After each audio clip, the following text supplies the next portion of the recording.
Je m'appelle Jean-Pierre Bénédicte, j'ai 96 ans. Quand on atteint un âge comme le mien, les gens pensent souvent que l'on a compris tous les secrets de la vie. La vérité est plus simple et parfois plus surprenante. Certaines des choses les plus importantes que j'ai apprises sont arrivées très tard, presque au moment où je pensais qu'il ne restait plus grand-chose à découvrir. Je vis depuis plus de 40 ans dans un petit appartement ancien à Lyon, dans le quartier de la Croix-Rousse.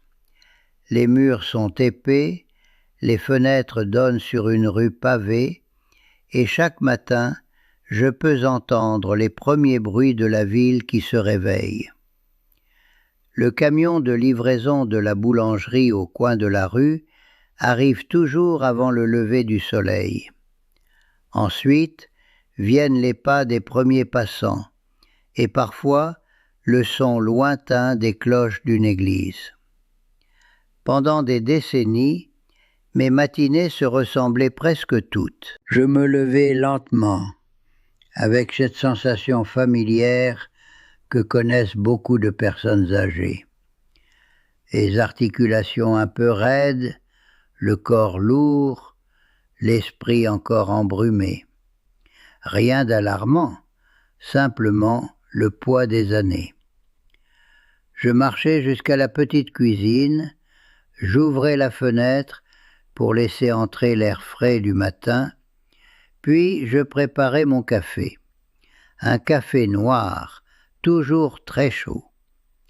C'était mon premier geste de la journée depuis plus de 50 ans. Je m'asseyais à la table en bois près de la fenêtre, avec mon vieux journal plié sous le bras.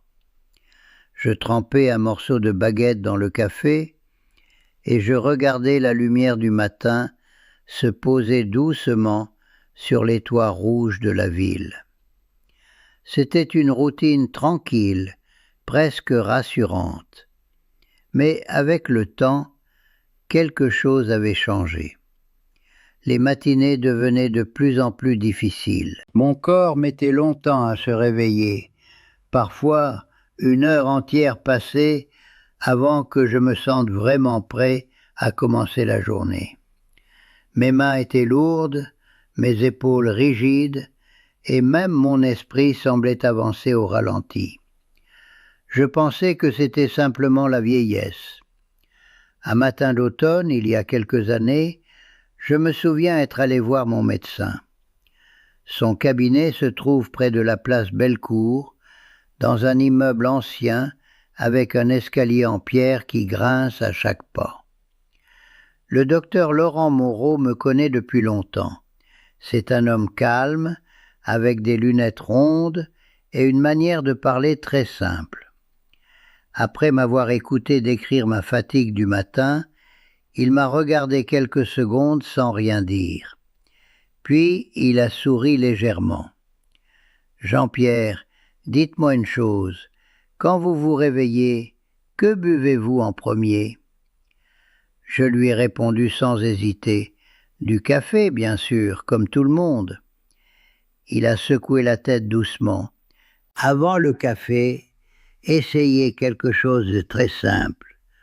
Buvez un grand verre d'eau. » Je me souviens avoir levé un sourcil. De l'eau au réveil? Pour un Français qui a commencé sa vie adulte avec le café du matin, cette idée semblait presque étrange. Pourtant, ce conseil était si simple que j'ai décidé d'essayer. Le lendemain matin, je me suis levé comme d'habitude. La ville était encore silencieuse.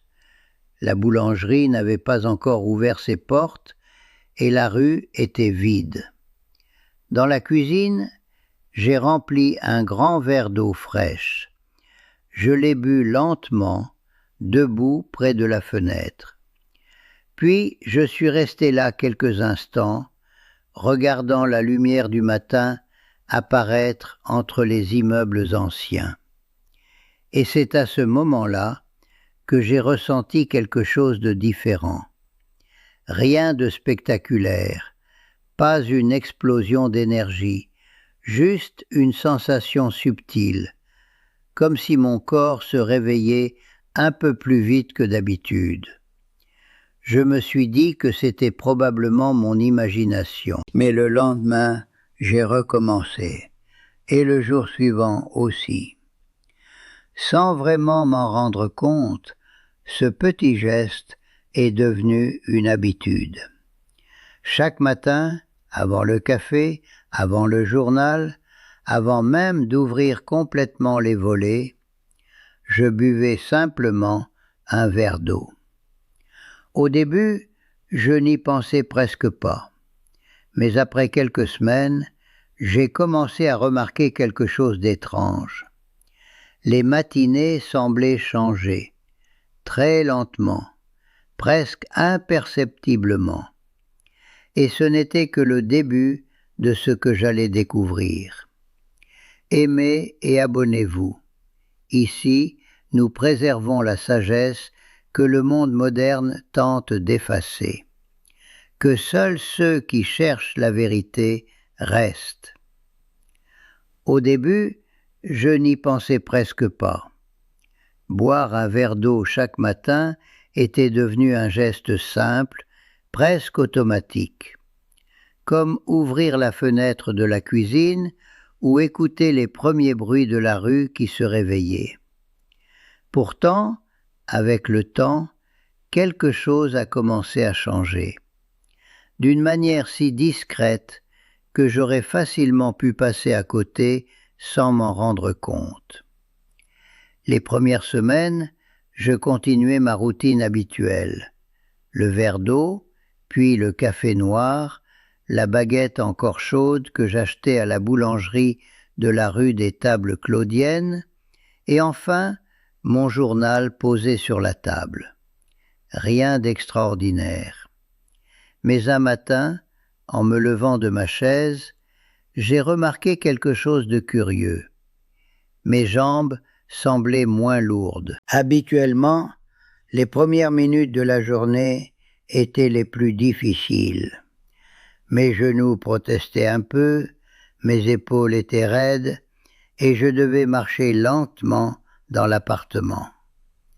Mais ce matin-là, en me dirigeant vers la porte pour sortir chercher mon pain, mon corps semblait plus léger.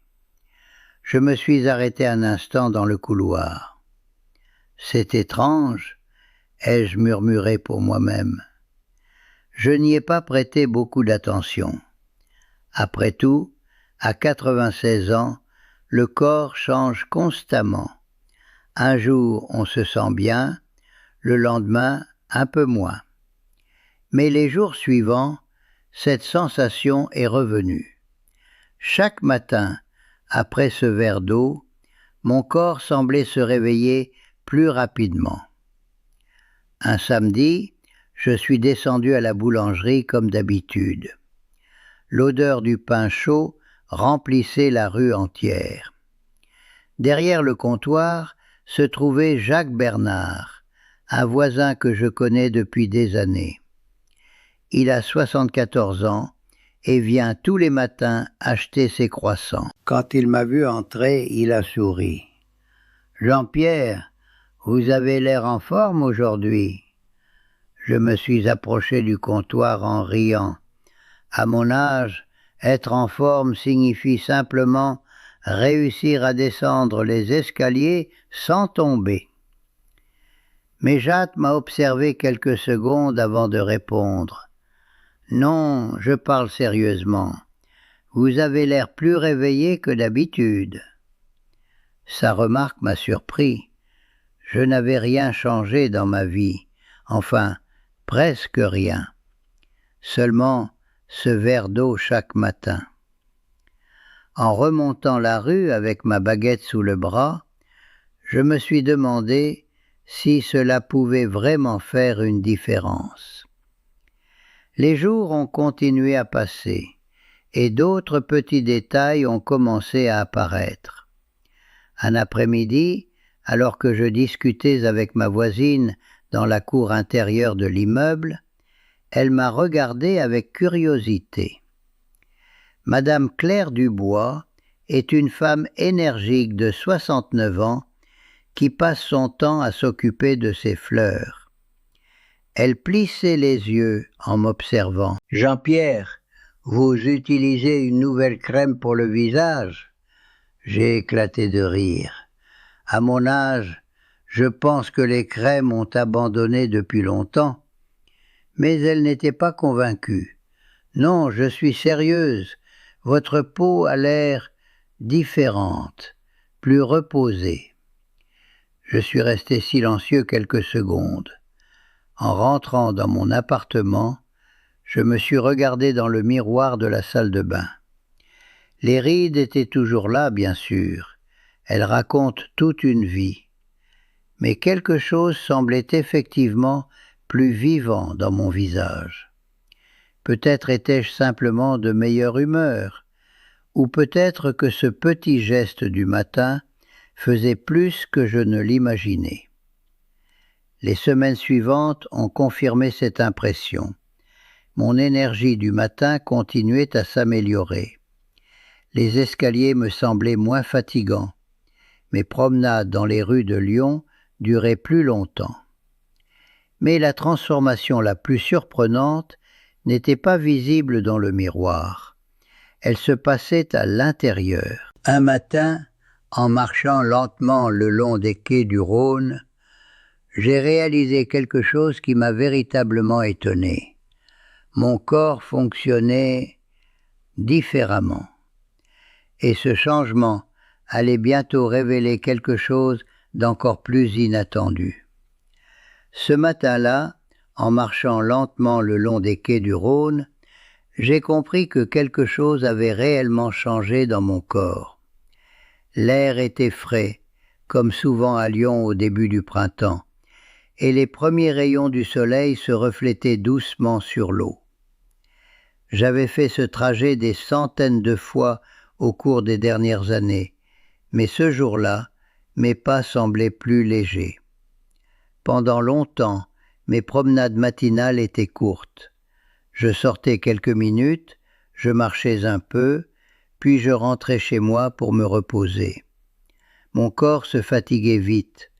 La digestion était lente, parfois inconfortable, et cette sensation de lourdeur me suivait souvent toute la matinée. Je pensais que c'était simplement une conséquence naturelle de l'âge.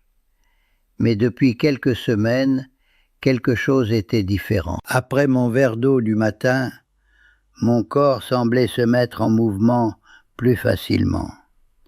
Les sensations désagréables qui accompagnaient habituellement mes matinées avaient commencé à disparaître peu à peu. Mon ventre était plus léger, ma respiration plus calme, et je pouvais marcher plus longtemps sans ressentir cette fatigue soudaine qui m'obligeait autrefois à rentrer rapidement. Un matin, je me suis arrêté dans un petit café près de la place des Terreaux. C'est un endroit que je fréquente depuis des années. Les tables en métal donnent sur la rue et les passants se pressent souvent devant les vitrines des librairies voisines. À l'intérieur, j'ai aperçu Thomas Renaud, un vieil ami de 80 ans. Nous avons l'habitude de discuter là de temps en temps. Quand il m'a vu entrer, il m'a fait signe de m'asseoir. « Jean-Pierre, cela fait longtemps que je ne t'ai pas vu marcher aussi vite. » Je me suis installé en souriant. « Vite ? À mon âge, c'est un mot très optimiste. » Mais Thomas a secoué la tête. « Non, vraiment, tu as l'air plus léger. » Sa remarque m'a fait réfléchir. Je lui ai parlé de mon nouveau rituel du matin, le verre d'eau avant le café. Rien de plus. Thomas a haussé les épaules. Parfois les choses simples sont les plus efficaces. Nous avons parlé pendant presque 1 heure. Habituellement, rester assis aussi longtemps me fatiguait mentalement. Mais ce jour-là, je me sentais étonnamment alerte. Mon esprit suivait facilement la conversation et je remarquais chaque détail autour de nous. Le bruit des tasses, les rires d'un groupe d'étudiants à la table voisine, la lumière du soleil entrant par la porte ouverte. En rentrant chez moi, je me suis souvenu d'un autre moment récent. Chaque jeudi, quelques habitants du quartier se réunissent dans un petit salon de thé près de la rue Mercière pour jouer aux cartes. Ce n'est rien de très sérieux, simplement un moment pour discuter et passer le temps. Pendant longtemps, je me sentais un peu perdu pendant ces parties. Les cartes semblaient se mélanger dans mon esprit et je devais souvent demander aux autres de répéter les règles. Mais ces dernières semaines, quelque chose avait changé. Je suivais les jeux avec plus de facilité. Les conversations semblaient plus claires dans ma tête. Un jour, Martha Lefebvre, une femme de 71 ans qui participe souvent à ces rencontres, m'a regardé avec amusement. « Jean-Pierre, tu es devenu redoutable aux cartes. » J'ai ri. Peut-être que mon cerveau s'est enfin réveillé après 90 ans de sommeil. Mais au fond de moi, je savais qu'il y avait autre chose. Ce simple verre d'eau du matin ne semblait pas seulement réveiller mon corps, il réveillait aussi mon esprit. Plus les jours passaient, plus je ressentais cette sensation de clarté. Mes pensées étaient plus calmes, plus ordonnées.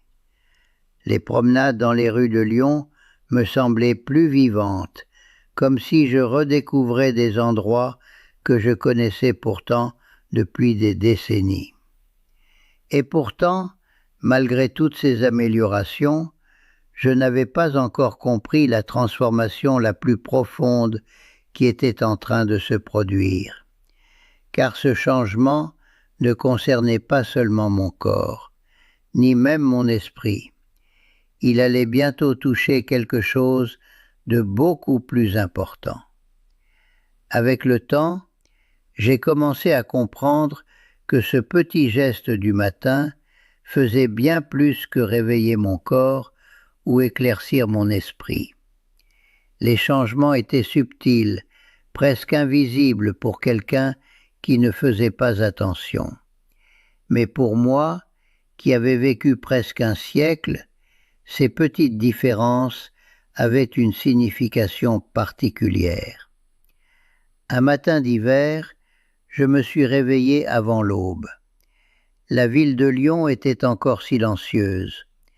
À travers la fenêtre de ma chambre, je pouvais voir les lampadaires éclairer doucement la rue pavée en contrebas. Les toits étaient légèrement couverts d'une fine couche de givre et l'air semblait immobile. Je me suis levé lentement et j'ai marché jusqu'à la cuisine. Comme chaque jour, j'ai rempli un grand verre d'eau. Je l'ai tenu quelques secondes entre mes mains avant de le boire, en regardant la lumière bleue du matin apparaître derrière les immeubles anciens. Ce moment était devenu une sorte de rituel silencieux. À 96 ans, on apprend à apprécier ces petits instants. Après avoir bu l'eau, j'ai ouvert la fenêtre. L'air froid est entré dans la pièce, apportant avec lui l'odeur du pain frais venant de la boulangerie du coin. Je pouvais déjà entendre le boulanger préparer les premières baguettes de la journée. Pendant longtemps, je pensais que vieillir signifiait simplement perdre des choses, perdre de l'énergie, perdre de la force, perdre des habitudes qui faisaient autrefois partie de la vie. Mais ces derniers mois m'avaient montré quelque chose de différent. Vieillir ne signifie pas seulement perdre. Parfois, cela signifie aussi redécouvrir des choses simples que l'on avait ignorées pendant des décennies. Ce verre d'eau du matin était devenu un rappel silencieux, un rappel que le corps continue d'écouter ce que nous faisons pour lui, même après tant d'années. Un peu plus tard dans la matinée, je suis descendu marcher jusqu'à la place Bellecour. Les passants commençaient à remplir les rues, les cafés ouvraient leurs portes et les terrasses se préparaient pour les premiers clients. Je me suis arrêté devant un petit café où je m'assois parfois pour lire le journal. À une table voisine se trouvait William Durand, un homme de 83 ans que je connais depuis longtemps. Pendant des années, il se plaignait souvent de fatigue et de lourdeur dans son corps. Ce jour-là, il m'a regardé avec curiosité. « Jean-Pierre, tu sembles toujours calme, comme si rien ne te pressait. » J'ai souri doucement. Quand on arrive à mon âge, on apprend que se presser n'a jamais vraiment servi à grand-chose. Nous avons parlé quelques minutes. Je lui ai raconté comment un simple conseil de mon médecin avait changé mes matinées. Il a levé son verre de café en riant. « Tu veux dire qu'après toutes ces années, le secret est simplement de boire de l'eau ?» Je n'ai pas répondu immédiatement. Je regardais les gens passer devant le café, chacun occupé par ses pensées, ses soucis, ses projets. Puis j'ai finalement répondu. Ce n'est pas seulement l'eau, c'est le fait de commencer la journée en prenant soin de soi, même avec un geste aussi simple. William est resté silencieux quelques secondes. Et c'est là que j'ai compris quelque chose que je n'avais jamais vraiment réalisé auparavant. La santé, la vitalité et même la manière dont les autres nous perçoivent ne viennent pas toujours de grandes décisions. Souvent, elles naissent de petites habitudes répétées chaque jour, presque sans y penser. Aujourd'hui, après 96 années passées sur cette terre, je peux dire une chose avec certitude. Les secrets de la vie ne sont presque jamais compliqués. Parfois, ils commencent simplement par un verre d'eau au moment où la journée commence. Si cela vous a aidé, aimez et partagez. Mieux vaut être seul que mal accompagné. Protégez votre paix.